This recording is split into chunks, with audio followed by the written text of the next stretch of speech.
Into that question, I need to ask, how is your relationship with the judge? I mean, like the CJ, the Chief Justice of the Republic of South Africa, Mogoeng.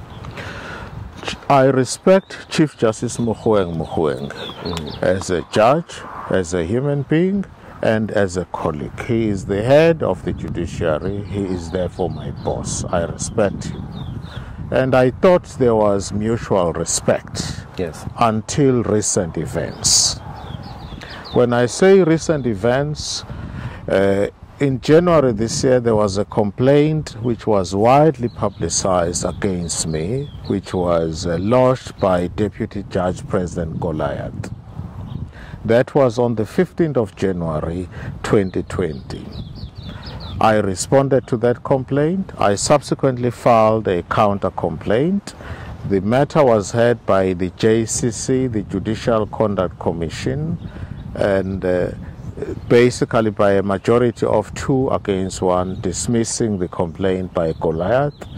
Subsequent thereto, there were other events that took place. To cut the long story short, Chief Justice Mogoeng intervened and wrote a judgment in terms of which he referred the complaint against me by Deputy Judge President Goliath to the Judicial Service Tribunal, right, which obviously would initiate the impeachment proceedings. At the time of the ruling by the Chief Justice, I read his judgment several times. It is very clear the language that the Chief Justice used in his judgment. For instance, he makes reference to violence against women.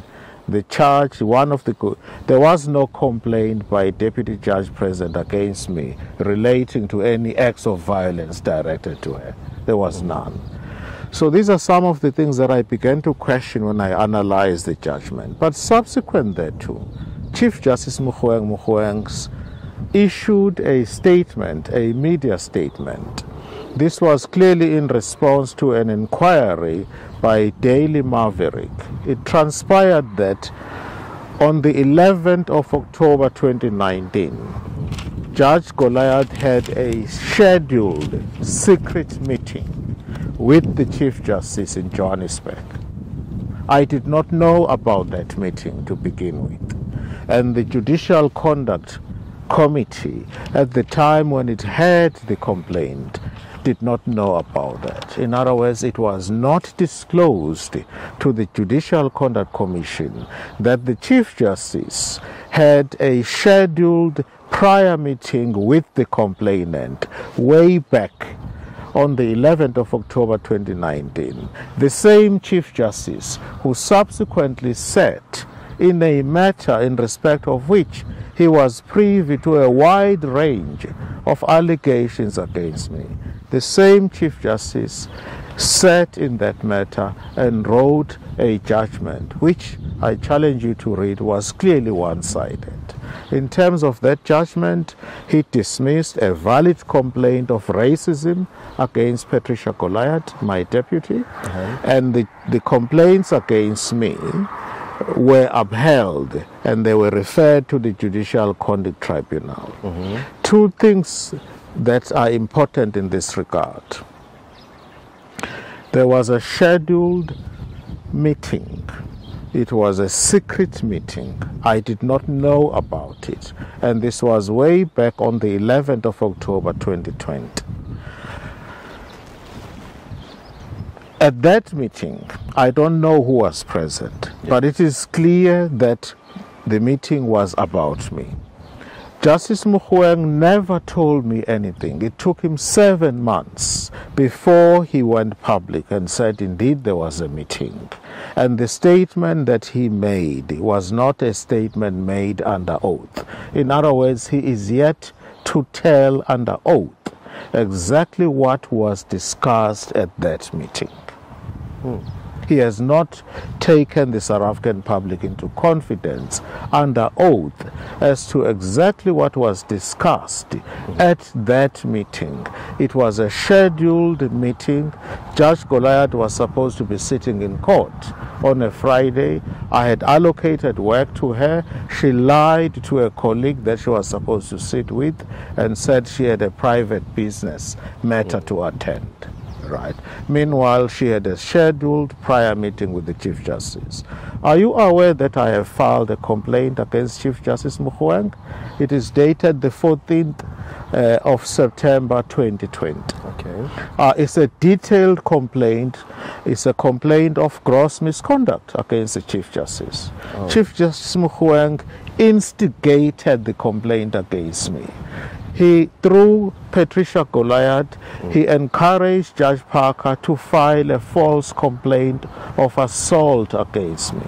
Judge Parker has gone public and denied that he was assaulted by me. But Justice Mogoeng instigated the complaint and asked Judge Goliath to tell Judge Parker that there was a scheduled meeting. And Parker said, I'm not interested and I'm not complaining. After the meeting, Goliath returned to Judge Parker and said, I've been with the Chief Justice. He is waiting for the complaint. This is the number of Mr. Slingers. Mr. Slingers is the PA of the Chief Justice. Again, Judge Parker declined and said, I am not complaining. I have no problems with Judge Hlophe. Right.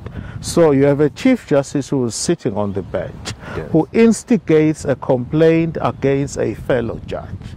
He is involved in the investigation of that complaint. He prosecutes that complaint. He waits for it. When it comes, he takes it back from the JCC, Judicial Conduct Tribunal. He writes a ruling. That's unheard of.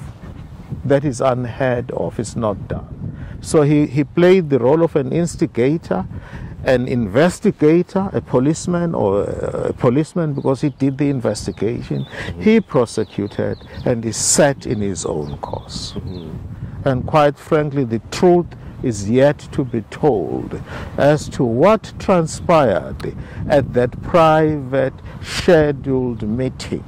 The Chief Justice is yet to go on oath and tell the South African public under oath what was discussed at that meeting and why did he sit and instigate a complaint against me. The reason why nobody is talking about that complaint is because everybody is aware of the complaint, and it is being swept under the carpet. The reason why everybody sees me as a naughty boy of the judiciary is because that's all the public is told every day.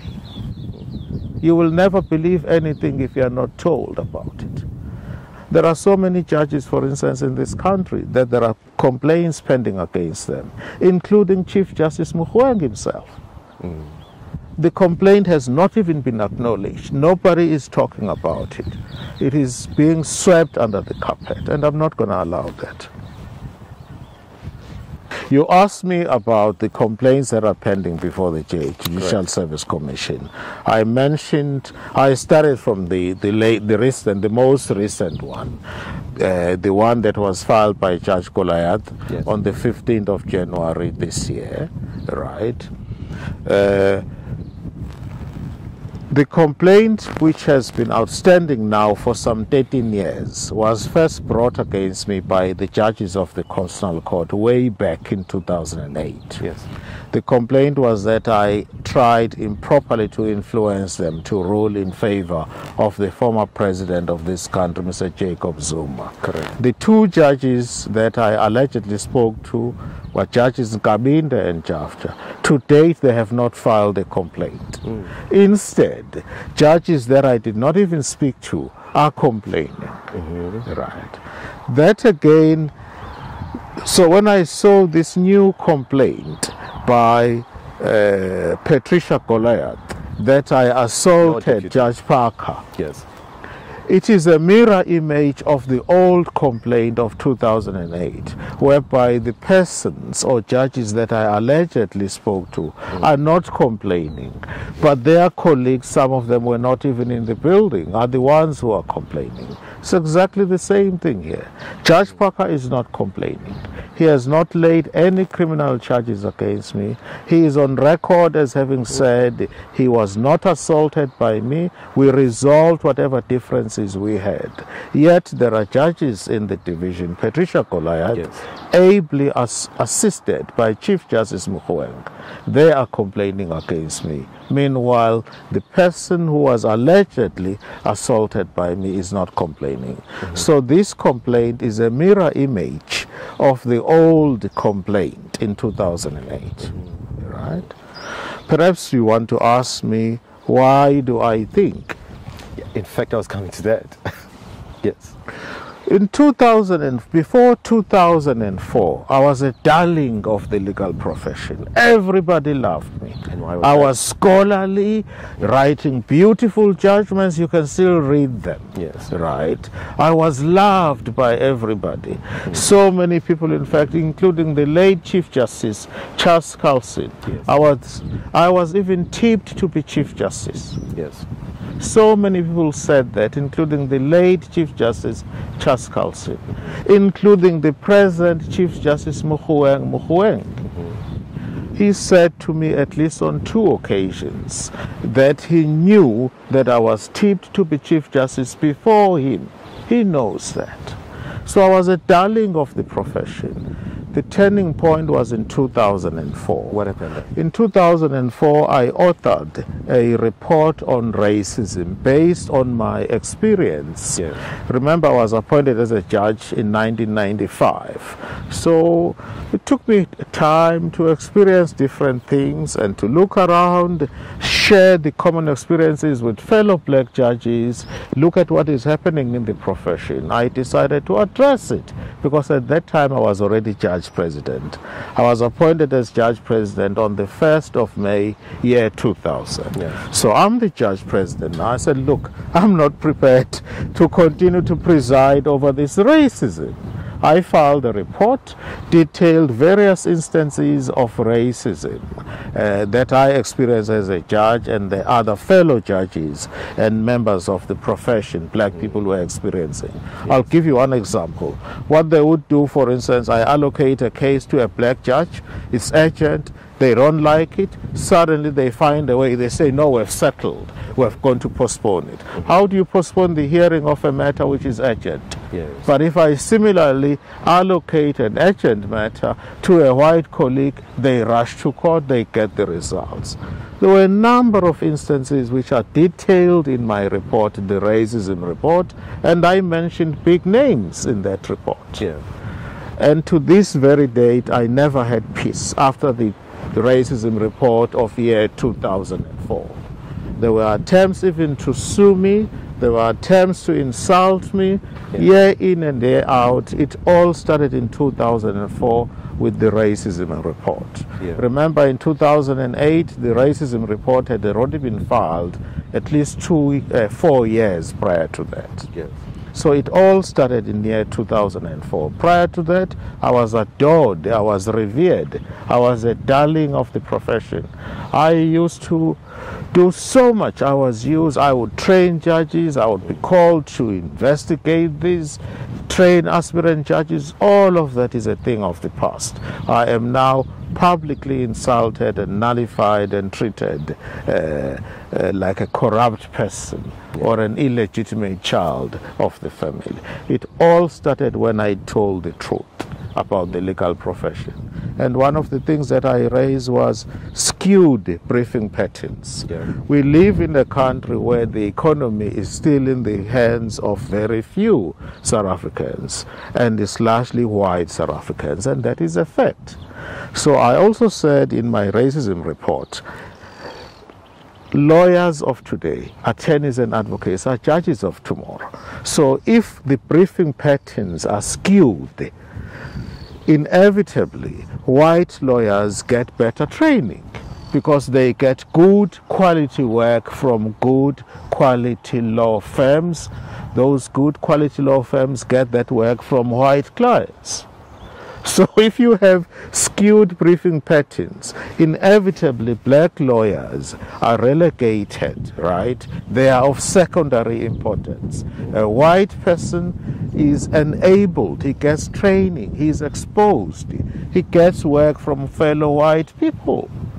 Right. They are in control of the economy. They are in control as to who should be given work. Yeah. So I argued in my racism report that the profession must do something about that. One of the things that the profession could do, it is simply, for instance, insist that whenever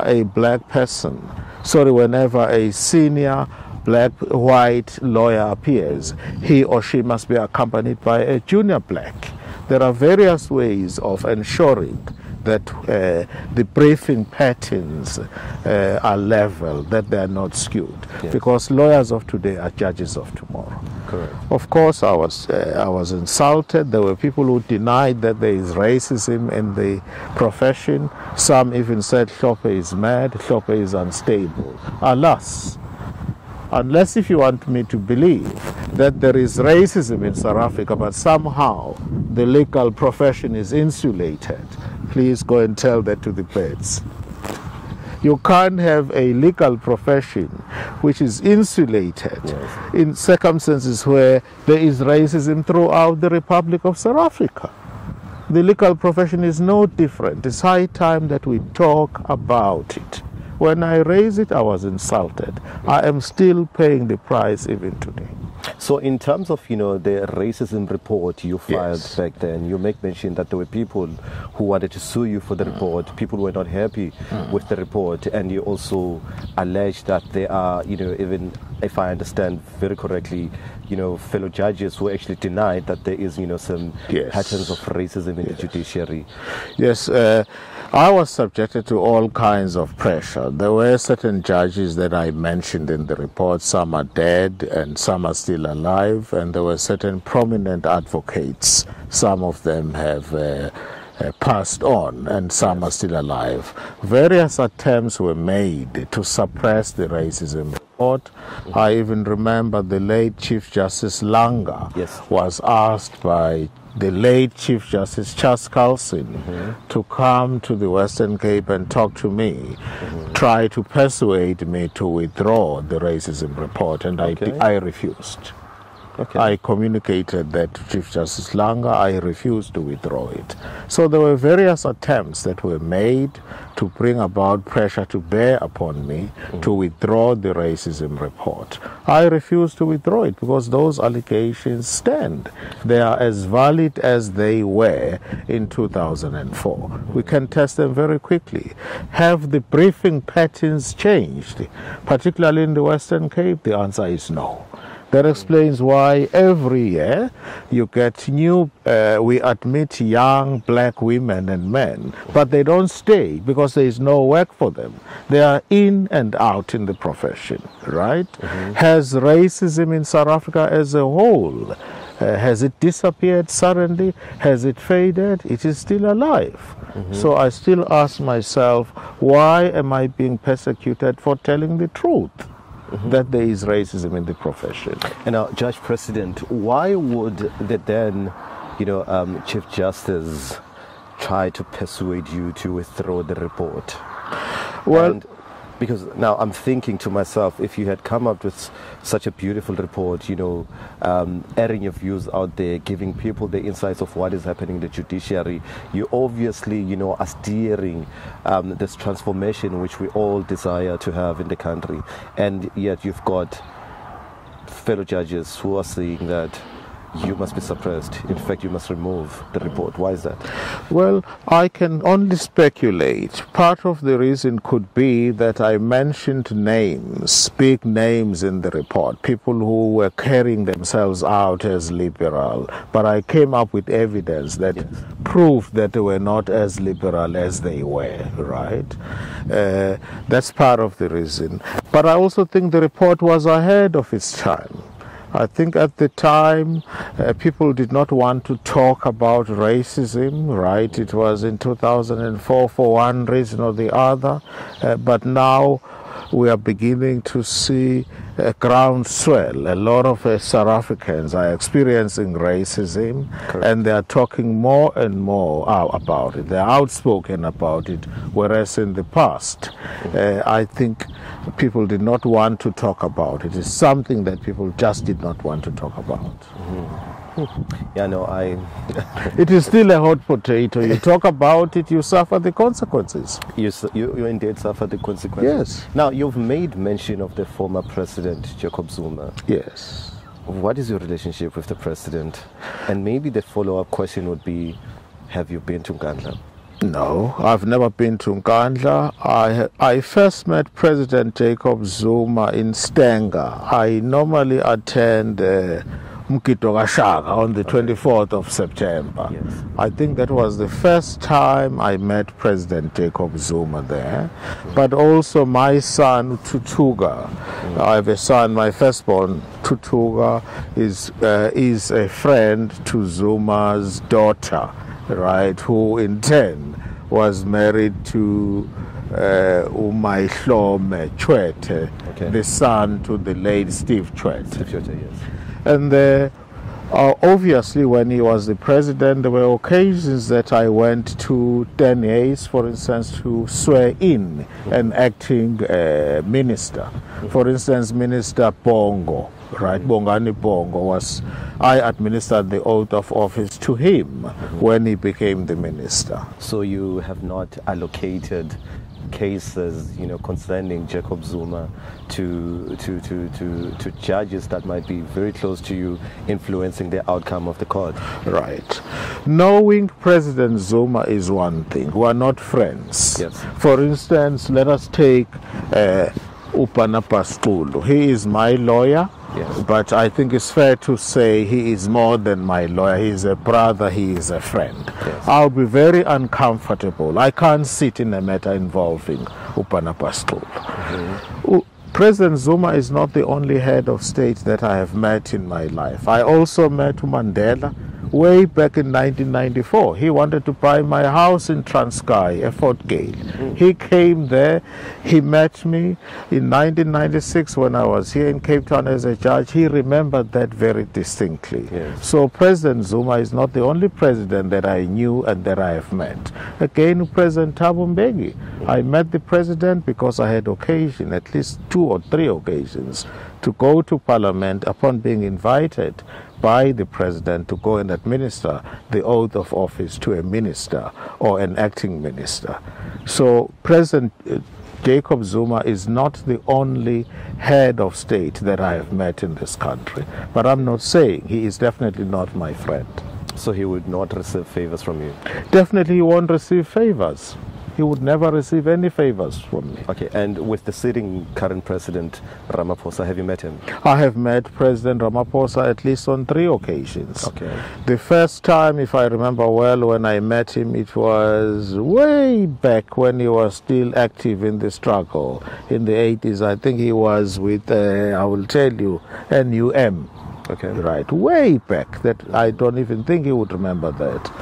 The second time when I met the president, we were in Pretoria at the residence of the President Jacob Zuma. There was a meeting that President Jacob Zuma convened with the judiciary. I was part of that judiciary. I remember at that meeting even the former Deputy President, Dikgang Moseneke, was there. Yes. So it was a meeting convened between the politicians led by President Jacob Zuma and the judiciary. We were led by our own Chief Justice. He was definitely there. He remembered. Do you sort of want to give us details of the meeting that was convened by the then president? I think the meeting dealt inter alia with some of the tension and expectations and challenges that the judiciary had vis-a-vis the executive. But it was a widely publicized meeting. I went there in my capacity as a head of court. It was not a scheduled secret meeting like the meeting between Goliath and Mogoeng. No. This is an exclusive interview with the Judge President Hlophe of the Western Cape. Judge President, your wife, Judge